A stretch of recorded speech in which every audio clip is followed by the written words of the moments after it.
మల్లికార్జున మీశానం నవమి బోధల వాసనం. మన బోధల క్షేత్రంలో వెలిసినటువంటి శ్రీ భ్రమరామ మల్లికార్జున స్వామి వారి యొక్క జాతర ముగించు ఉత్సవాల సందర్భముగా నేటి రోజు స్వామివారి గణపతి పూజ, పుణ్యవాచనము, శివయాగ మండప స్థాపన, అదేవిధంగా శుభ కార్యక్రమం చేసుకుని సాయంత్రము భద్రకాళి ఆవాహన మరియు 9 గంటల నుండి పెద్దపట్ల మహోత్సవం చేయడం జరిగింది.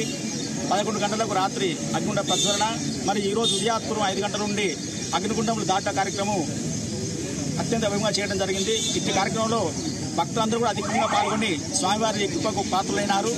అదేవిధంగా ఇటు కార్యక్రమానికి ఎలాంటి ఆటంకాలు జరగకుండా మన పోలీస్ సిబ్బంది కానీ ఇతర శాఖ వాళ్ళు కానీ అందరూ కూడా వారి వంతు సాయాన్ని అందించినారు. అదేవిధంగా ఇటు కార్యక్రమాలకు ఎలాంటి ఆటంకాలు కలగకుండా మా ఆలయ సిబ్బంది కానీ ధర్మకర్తలు కానీ అందరూ కూడా పర్యవేక్షిస్తూ ఈ కార్యక్రమాన్ని అందరి సమక్షంలో మంచి కార్యక్రమం చేయడం జరిగింది. వీళ్ళందరూ కూడా ఆ భగవంతుని ఆశీర్వాదాలను కోరుకుంటూ హర హర మహాదేవ్.